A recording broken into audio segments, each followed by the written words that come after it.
On everyone, my name is Matt Jarbo. This is 3 Buck Theater, and I'm here with a video that I was really hoping I wasn't gonna have to make, but I think I kind of have to, and that is whoever the fuck is on Marvel's marketing team for Captain Marvel, or whoever the hell is cutting the trailers, needs to be fired.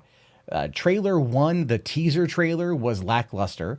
It looked interesting, but at the same time didn't really give too much about what to expect from the overall story. This one gave a little bit more, just a wee bit more. It's still an origin story. It's still treated as an origin story. We know it's an origin story. They kind of like acknowledge that even in the trailer. But at the end of the day, we're still left wondering, okay, so it's the Kree versus the Skrulls. Sure, somewhere Captain Marvel, Carol Danvers fits into it all. And that's about it. And that's fine. Simple enough. Simple enough, right? Here's my biggest complaint. The CG is weak. Like, we're 3 months away from the film's release, and the CG is pretty bad. That's not even my biggest complaint. That's just, I want to like lead into the biggest complaint. The CG looks okay. You know, her flying through space looks okay. Her using her powers looks okay.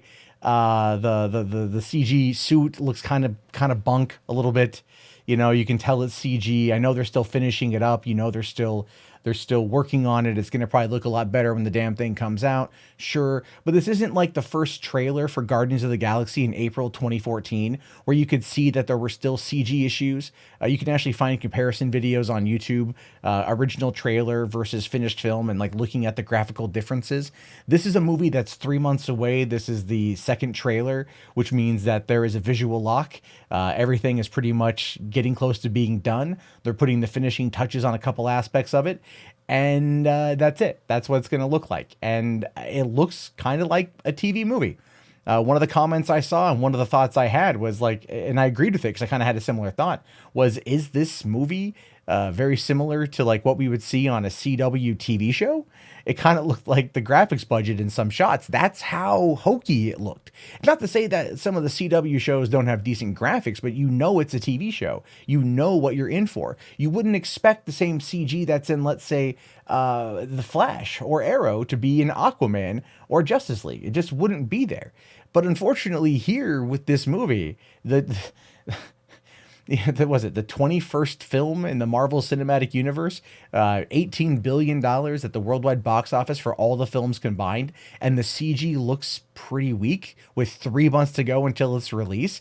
I almost really wonder if Kevin Feige is just putting this movie out there in hopes that it does well, in hopes that it actually generates a decent enough buzz or decent enough income to lead Carol Danvers into the Phase 4 of the MCU, to have her actually effectively lead M4's or Phase 4 of the MCU. And at this point, I'm not sold. I'm not convinced on any of it. And it has everything to do. I mean, the CG aside, I can handle bad CG. But the biggest problem is Brie Larson herself. She is, guys, it's not good. Like her acting, and I will put it to you honestly. I truly hope that that these are just poor takes that they're using, that they're still doing ADR work. They're still trying to make it a compelling performance, and they're just choosing what they've got in order to get this trailer done. Never mind, they aired it during halftime of a football game on ESPN. Again, I always really wonder why they release trailers for nerd-related content during a non-nerd related event. It doesn't make any sense to me. It's like, oh, we're trying to reach a whole different audience. You're trying to ultimately sell Brie Larson, right, to a male-dominated marketplace, right? And you use a lot of very gendered language in the marketing, right? It all starts with her. I mean, a hero, you know, like there's that. Like, and trust me, people have caught on, and they were supposed to, but it's not really having the same kind of impact that I think Marvel ultimately wants. The biggest problem here is that it comes across as pandering, right? And people don't want pandering in their movies. In fact, one of the biggest things that's done really well for Marvel as a whole is that it's kept itself relatively apolitical. You know, it has. It's been very apolitical, and that's worked well because it adds to the escapism. If Marvel comes in and starts putting their political ideology in the films, whether it is left or it is right, even though predominantly Hollywood tends to shift left, it's going to have a negative impact on middle America and other parts of the world that don't deal with our politics. That's the reason why they have to be very apolitical films. You know, you can have themes, right? I mean, like Captain America, the Winter Soldier got really lucky with the way that it wrote its script. And of course, the Snowden leaks. Like that was just a coincidence, but it wasn't an intentional one, right? It's not like Fantastic Beasts Crimes of Grindelwald that J.K. Rowling actually tried to write about today's current political climate that is 90 years, past where the movie itself was set. You know what I mean? Like it's some things just don't work. And in this case, trying to lean it towards one way or another is not very good. I'm willing to reserve all judgment in that regard simply because this movie already has my money. All right, I'm invested into the films at this point. 10 years of my life I've spent enjoying these movies. They've kind of got me. You know what I mean? I'm already baited. I'm already gonna have to go do that. If anything, it's my job to review movies as well. So that's another point. But I want to get to what I really don't like about it. What I really don't like about it, again, is Brie Larson. Her acting is terrible. So I want to ask if the people doing the trailers just have access to like the worst takes. If there's nothing better that's come out from Brie Larson, she's a good actress. I've seen her do good things.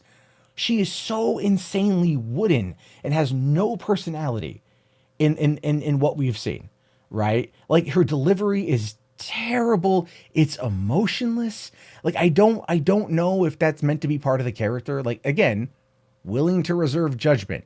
Okay, I just want that to be clear. I'm talking about this from a character perspective, and I don't think that she's bringing her A game here to be in this kind of movie. They've been pimping Brie Larson as Carol Danvers now for years. She is meant to be the figurehead of the next 10 years of the MCU. And based upon the two lackluster trailers that we've seen, it's not a selling point. And even if you go and look through the hashtag on Twitter, you will see a lot of people complaining about Brie Larson's acting. And if her acting tanks, this movie is going to tank.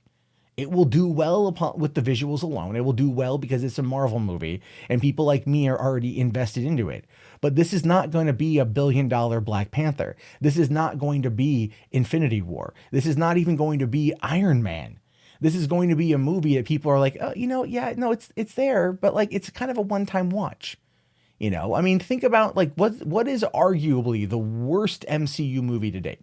Thor: The Dark World, right? That has better acting in it from what I can see from this than this trailer, right? What killed Thor: The Dark World was how it handled the villain and Aether and generally just the tone of the movie. This one feels a lot more upbeat, but the way that Brie Larson acts when she's trying to use Carol Danvers' powers just looks so terrible.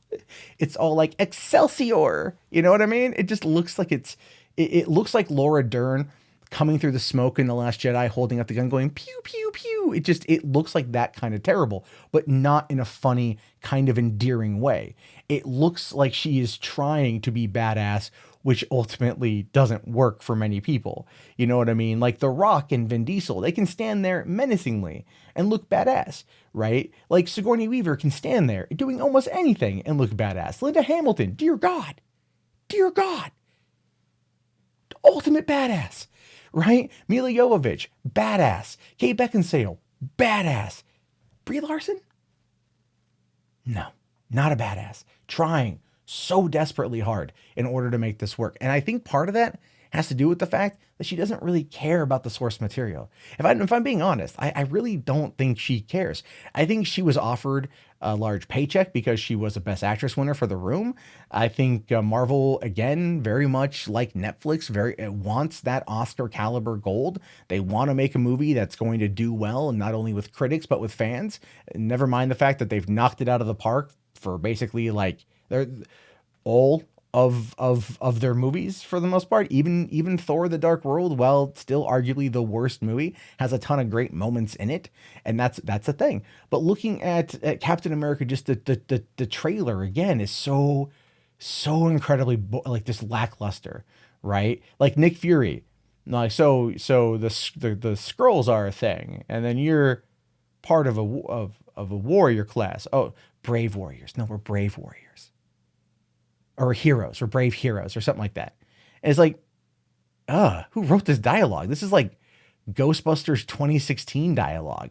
The best part of the trailer was a non-CG moment, effectively, with Nick Fury petting a cat, right? Petting her cat, and all that jazz. Like that was the best part of the trailer. That was the only thing that like really stuck out as being a character defining moment because it's something that feels out of place for Nick Fury. Now, like I said, this I could be entirely wrong. This movie could be the greatest thing since sliced bread. I don't know. But the trailers, the two trailers that I've seen have left me so woefully unimpressed that I just don't know what the hell Marvel is up to. I don't know if they have just if Kevin Feige has too many irons in the fire and he finally hit the point where he starts to go down, because let's face it, no matter, he's had a meteoric trajectory for 10 years. Eventually there's going to be a dud. This dud is meant to really usher in the next 10 years. And if it ends up failing, I think it might. I think this movie will not gross as much as people want. People have told me that that's not true. That won't be the case simply because of the the trailers have gotten a lot of views. Now the trailers get a lot of views. That's not going to generate interest. Look at Spider-Man Into the Spider-Verse just for comparison. That opens up here in a couple weeks. It's got a 98% or somewhere a huge percentage of people who know about it. And the people who know about it, a large percentage of people who are invested into it. But it's only tracking for a $30 million opening weekend. Spider-Man, $30 million in December. Calling it the best movie of the year, the best animated film of the year, the best superhero film of the year. $30 million opening weekend. People will rush out to go see Captain Marvel out of pure spectacle alone when it comes out of March, right? And the fact that it's going to lead in a little bit to Avengers Infinity War because people want to see more Thanos. But that's it. It's a bridging the gap movie that's also doubling as an origin story. I think it's gonna, unless their third trailer does a lot better, I think this is gonna crash and burn in its second or third week. I think word of mouth on it is already negative to an extent. We're gonna see a lot of articles coming out attacking any criticism as being sexist and bigoted. I've already seen some particular tweets in that particular fashion. But the thing is, if they want to save this movie, in my opinion, they've really got to amp up the ADR work to have Brie Larson give a compelling performance. I was actually watching her again on Saturday Night Live today, and a couple of the clips popped up in my feed, I think leading into this release trailer. Just doesn't do it for me, right? And I liked her in the United States of Terra, and Room was really good, but I just in lighthearted stuff, I don't think that's where her ability is. Now, the question is how is this video going to be received? Are people going to sit there and, I'm pretty sure I'll be attacked for it. But I also want to hear your genuine thoughts. So if you made it this far, type in Captain Marvel into the chat. So just so I know. And you can leave your comment before, or you can also just call into our voicemail line at 818-350-3281. That is 818-350-3281. And look, here's the thing. If we can disagree or agree, that's all good. But I do want to hear some good thoughts. Either type them up or call in. And thumbs up the video if you want. Subscribe if you're new. And check back often for more content from me. My name is, of course, Matt Jarbo. I'll talk to you guys later. Have yourself a great day. And peace out.